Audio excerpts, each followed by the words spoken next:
In this video, I'm going to reveal a brand new Paul is dead clue.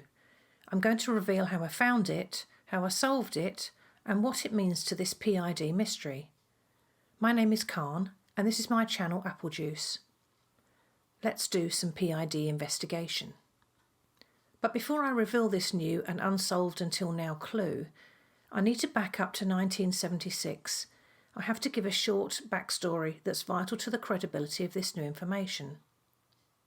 Ringo's Rotogravure is the fifth studio album by Ringo Starr, released in September 1976.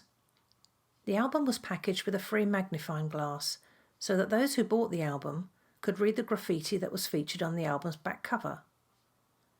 Ringo released a statement in 1976 explaining why he included the magnifying glass, replying to the following question during a press conference in Amsterdam. There's a photo of the front door of Apaul on the back of the cover. Where did you get it? Ringo answered, Neil Aspinall took it and sent us one each, and I thought, I'm going to put it on the back of the album. It's a front door, but it's a back door too. It's got all these names scrawled on it from Finland.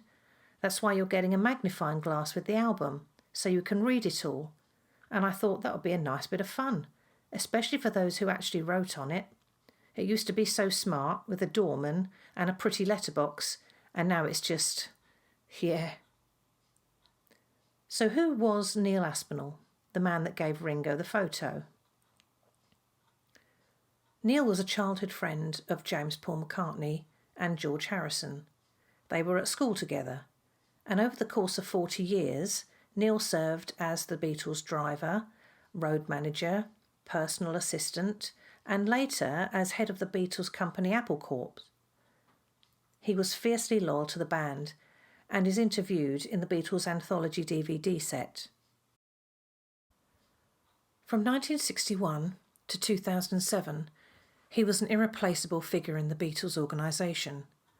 More than 4 decades in the Beatles service. Neil died of lung cancer on the 24th of March 2008. He was 66.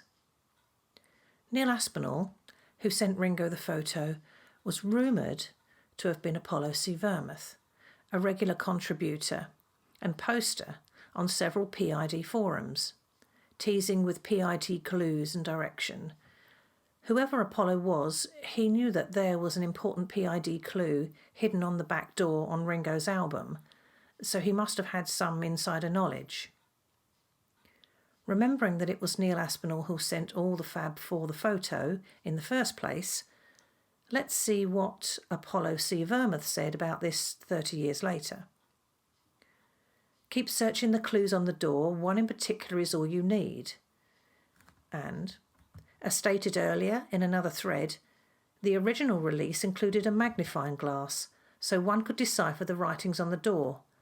Obviously, there remains an important clue that Ringo wished you all would find. The hunt begins. You're on the right path. As a side note on the pseudonym Apollo C. Vermouth, Paul McCartney used this name when he made an appearance as a producer on the song I'm the Urban Spaceman by the Bonzo Dog Doodah Band.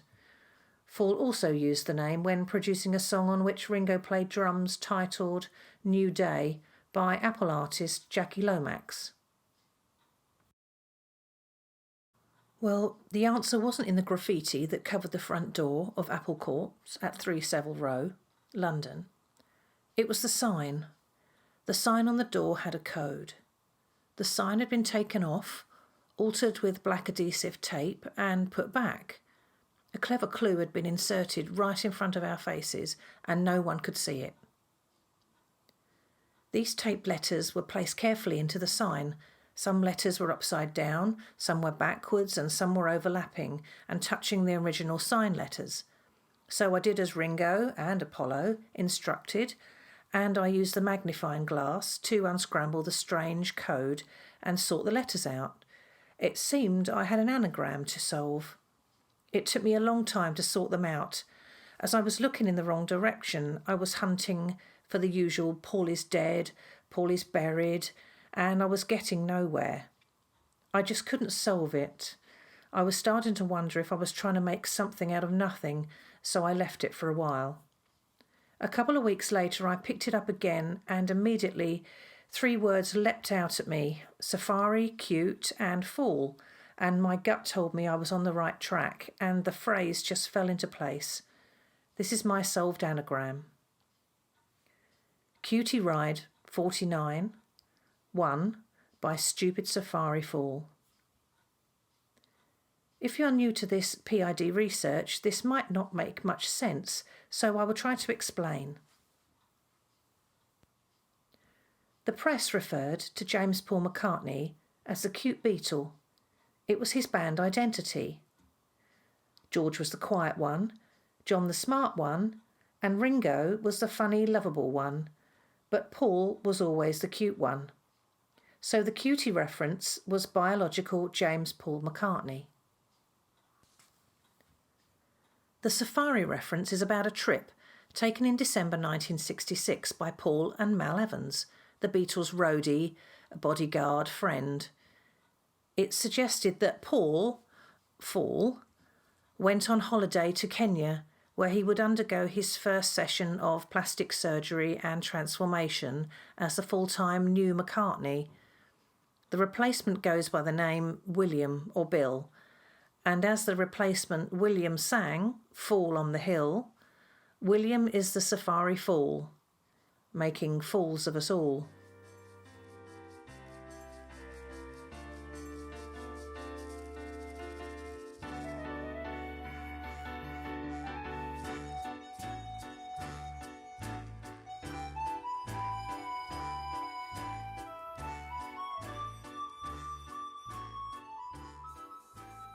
The cutie ride was the Paul McCartney job, the ride of a lifetime actor role as Beatles' Paul McCartney. But with this switch, Paul McCartney became a character in a charade. In case there was any doubt that this clue was about the death and replacement of James Paul McCartney, there is also the number 49 that was hidden in the sign. Paul has 4 letters, McCartney has 9 letters, 49. In the Beatles film Yellow Submarine, there is hidden a well-known PID clue. A submarine passes past a gravestone, and on it is written, "Here lie buried number 49.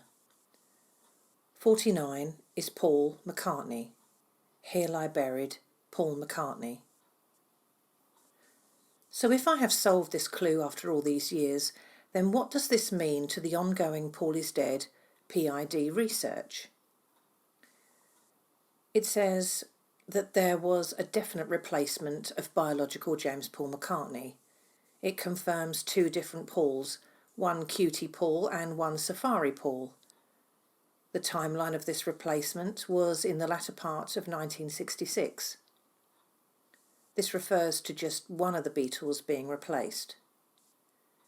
It was the replacement Fall that went to Kenya with Mal in December 1966. Neil Aspinall wanted the truth to be told. He went to great lengths to create this clue and to get it out to the public to be solved. I believe Ringo knew the coded clue. Ringo has left his own trail of breadcrumbs for us before.